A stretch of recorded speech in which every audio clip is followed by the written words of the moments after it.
أهلا بيكم في الجزء الثاني من سر الوصية مع فوكلور، حكايات تعيشنا في عالم الخيال والتشويق.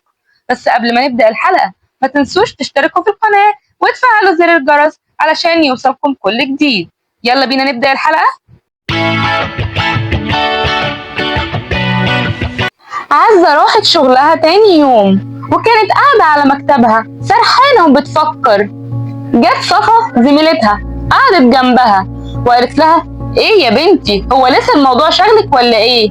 عزة بتقول لها: يا صفا والله ده انا دماغي فيها نار من التفكير، وبيني وبينك انا بحب حد تاني، بس حتى لو ما بحبش حد تاني انا عمري ما كنت افكر اتجوز سامح ابدا، لاني بعتبره اخويا، ومش انا اللي مصيري يتحدد بوصية وفلوس، ولا ان حد يحدد ان حياتي تتم علشان خاطر فلوس، ولا في مقارنة اصلا ما بين الحياة والجواز وما بين وصية.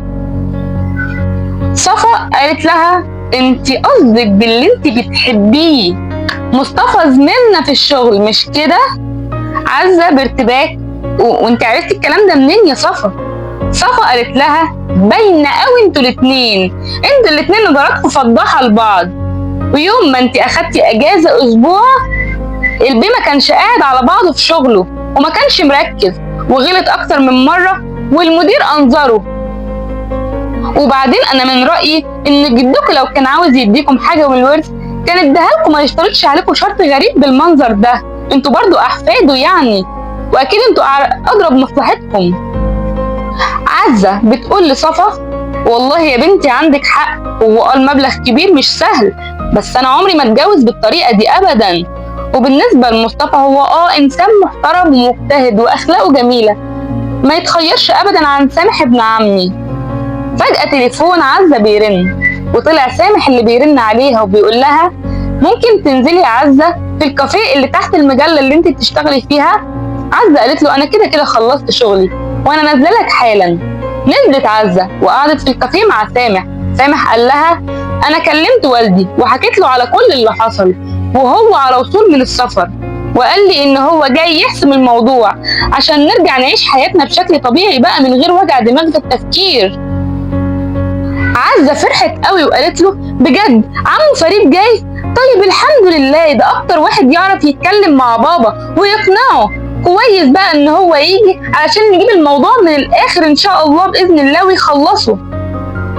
اتصل سامح بوالده ووالده قال له: انت فين يا ابني؟ انا قدام بيت عمك انا ووالدتك، تعالى يلا وهات عزة معاك، عاوزين نخلص الموضوع ده بقى على خير.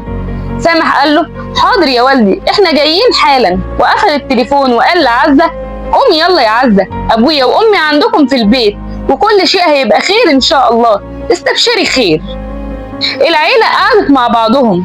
عبد الله قال لفريد: والله يا اخويا انت وحشتني قوي. فريد قال لعبد الله: والله انت اكتر، بس انت عارف شغلنا كويس، بس خلينا ندخل في الموضوع. فريد بص لابنه سامح وقال له: تتكلم انت يا دكتور سامح ولا اتكلم انا؟ سامح بأدب واحترام لوالده قال له: اتفضل حضرتك يا بابا، ما ينفعش اتكلم وحضرتك موجود.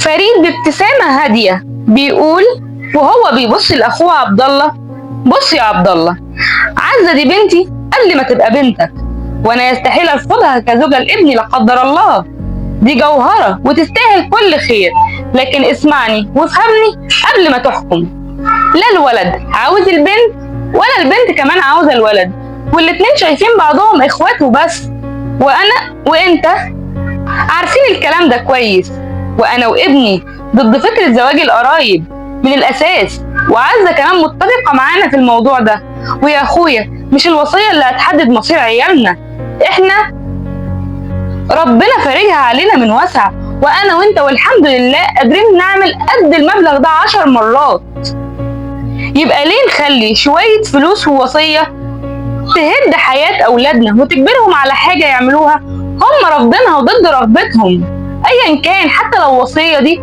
بتاعت ابونا الله يرحمه. عزة بصوت ثابت بتقول: معاك حق يا عمو، وانا قلت الكلام ده لبابا قبل كده، اني مش عاوزة الفلوس ولا الوصية، انا عاوزة اعيش حياتي بقراري. رجع فريد وقال: يعني يا عبد الله القرار مش بتاعنا، القرار قرارهم، وسامح وعزة واضحين قوي معانا ولازم نحترم قراراتهم دي. عبد الله قال والله يا اخوي انا اقتنعت بكلامك جدا، وعندك حق يا فريد، كلامك بجد دخل دماغي، واللي يهمني في الاخر مصلحة الاولاد مش اكتر. وبالمناسبة دي في واحد اسمه مصطفى جالي وطلب مني ايد عزة، وانا قلت له اديني وقت افكر لحد طبعا ما نشوف موضوع الوصية ده هيرسى على ايه. عزة عيونها لمعت واتكسفت جدا وقالت مصطفى، وده حضرتك جه امتى ليك يا بابا؟ سامح قال لعزة مبروك يا زوزو، مبروك يا اختي يا حبيبتي، وانا كمان بقى هفجر مفاجأتي، انا كمان يا والدي انا عاوز حضرتك تيجي معايا علشان خاطر اخطب مريم زميلتي في الشغل، معيدة معانا. فريد بيضحك وبيقول لسامح يا من امتى يا ولد يا دكتور يا سامح، ومخبي ده كله علينا؟ ربنا يسعدكم يا ولاد ويفرحكم مع اللي تستاهلوهم. وسامح بيقول لعزة وهو بيضحك وهي عامله نفسها مش عارفه حاجه ومتفاجئه بكلامه، بيقول لها ما تضحكيش قوي يا اختي، ما انا معرفك على موضوع مريم ده من الاول. واتجوزت عزة من مصطفى وسامح من مريم، وكانوا سعداء جدا، وفلوس الوصيه راحت للايتام والمحتاجين والفقراء. ما تسيبش حد يرسم لك طريق حياتك ولا يغريك بملايين علشان تبقى غير نفسك، انت صاحب قرار حياتك.